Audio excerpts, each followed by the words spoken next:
So on means the book is on the table, means the thing that is not moving. किसी चीज़ के ऊपर कोई चीज़ रखी हुई है, कोई है जिसका मूवमेंट नहीं है. और upon means जो जिसका मोशन है. Okay. He fell upon the bed. The cat sprang upon the table. He sat on the ground. Understood?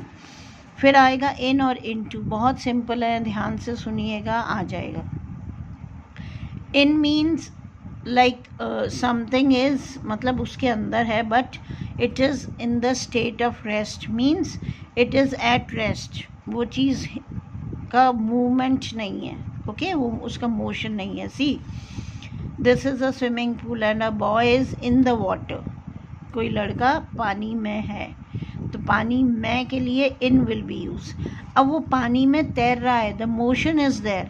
तो जब मोशन होता है तो क्या होगा कि हम कौन सा प्रपोजिशन यूज़ करेंगे? इनटू.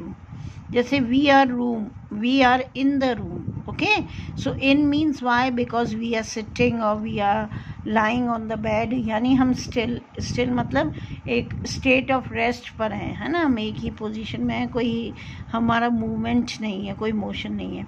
बट यदि दूसरे को बोलें तो he is walking into the room. Walking into the room means he is in the motion. Okay. See in implies a state of rest या पोजीशन किसी चीज़ के अंदर. He is in his room, he is in the class. Rest यानी वो class में है, कोई उसका मोशन मूवमेंट नहीं है. He fell into the river, he is in the river, यानी पानी में तो है, रिवर में है, लेकिन वो उसका कोई मूवमेंट नहीं है, तो वो इन हो गया. लेकिन वो इन टू द रिवर स्विम कर रहा है. ओके. तो इस वजह से इनटू आ गया. He jumped into the well. Got it? Jumping into means some motion is there ना, some movement is there. Got it बेटा? नाउ नेक्स्ट, इन और with. See, in denotes at the end of some future period, यानी भविष्य में, है ना, कुछ होने जा रहा है, उसके अंत में क्या होगा. राइट. और विद इन का मतलब होता है बिफोर द एंड.